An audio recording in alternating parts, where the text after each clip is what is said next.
Au sommaire de cette édition, Yango a réuni ses livreurs lors d'une conférence de presse axée sur la sécurité routière. Objectif, faire face à la hausse des accidents de moto. La prévention des accidents industriels et des catastrophes était au cœur d'un colloque national.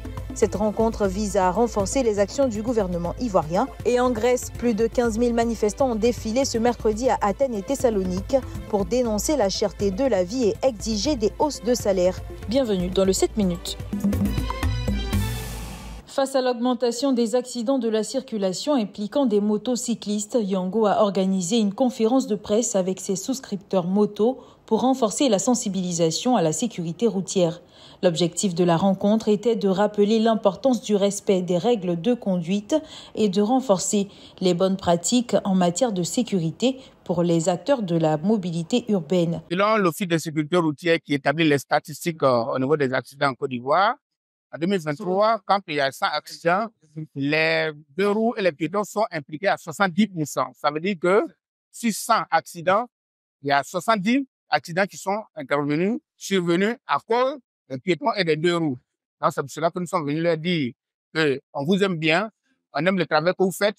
Nous sommes venus pour que vous ne vous blessiez pas, que vous ne tuiez pas les gens et que vous ne vous tuiez pas sur la voie publique. Nous souhaitons sensibiliser le plus grand nombre de livreurs au sujet de la sécurité routière. Donc, dans les éditions précédentes, nous avons distribué des casques et des sacs de livraison.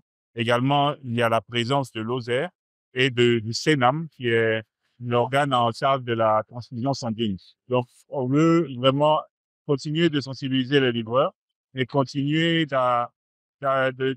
d'augmenter le nombre de livreurs qui sont sensibilisés aux questions de la sécurité routière. Des experts en sécurité routière ont également pris la parole, partageant des conseils pratiques pour aider les livreurs à adopter les bons réflexes en circulation. En plus des discussions théoriques sur le code de la route, des ateliers pratiques de secourisme ont été organisés pour renforcer la capacité des livreurs à réagir face aux situations d'urgence, améliorant ainsi leur professionnalisme et préservant leur sécurité.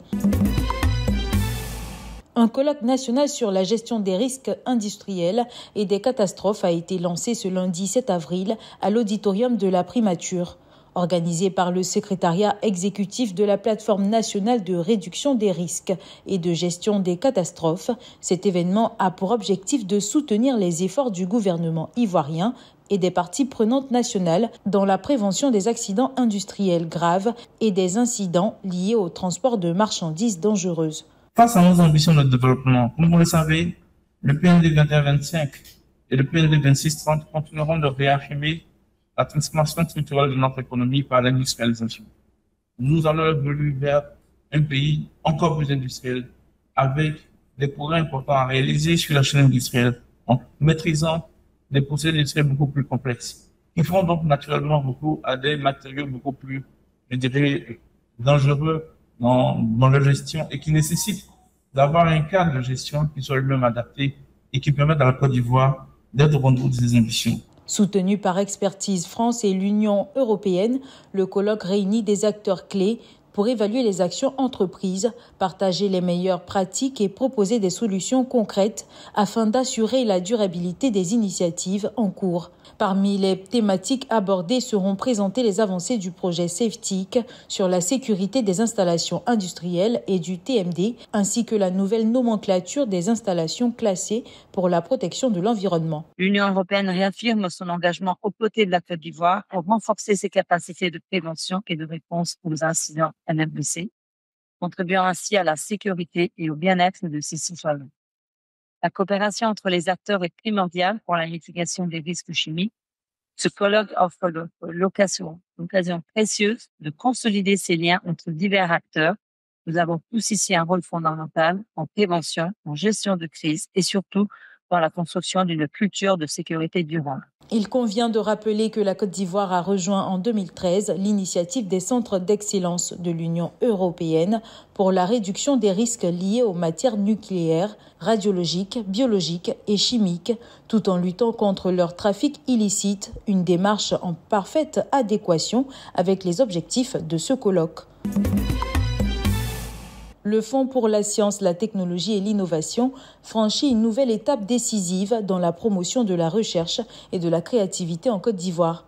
Ce mardi 8 avril, à Abidjan, son secrétaire général a officiellement lancé la première édition du prix de l'innovation du FONSTI. Cette initiative a pour but de récompenser les meilleures innovations locales ayant un fort impact socio-économique. Il s'agit d'inventeurs, de chercheurs, d'entrepreneurs, d'étudiants ou d'institutions à soumettre leurs innovations, qu'elles soient déjà en place ou en phase de création.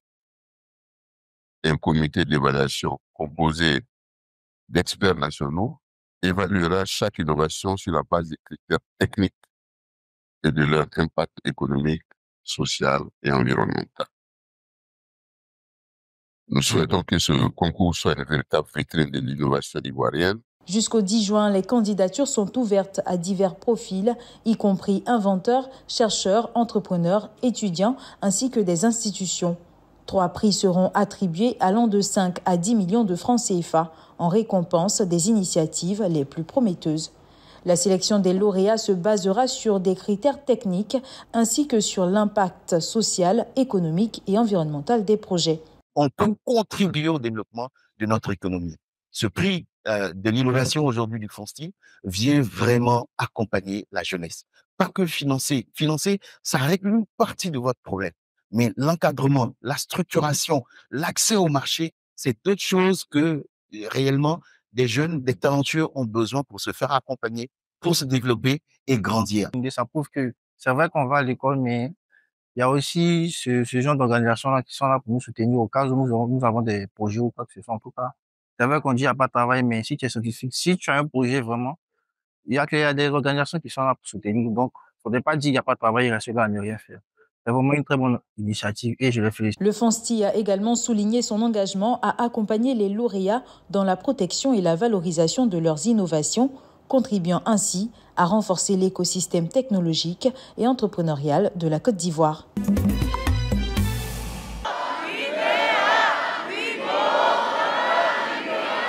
Plus de 15 000 personnes ont manifesté mercredi à Athènes et Thessalonique lors d'une grève générale de 24 heures, la deuxième de l'année en Grèce. Elles réclament des hausses de salaire face à la cherté de la vie. La mobilisation a fortement perturbé les transports. Trafic aérien, ferry, train, métro, bus et tramway ont été touchés.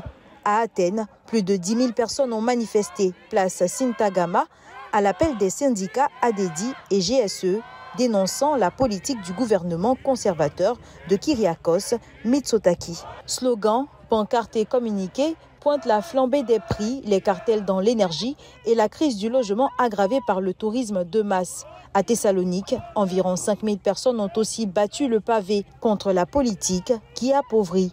C'est la fin de cette édition. Merci de l'avoir suivi. L'information continue sur cette info et sur www.cetinfo.ci.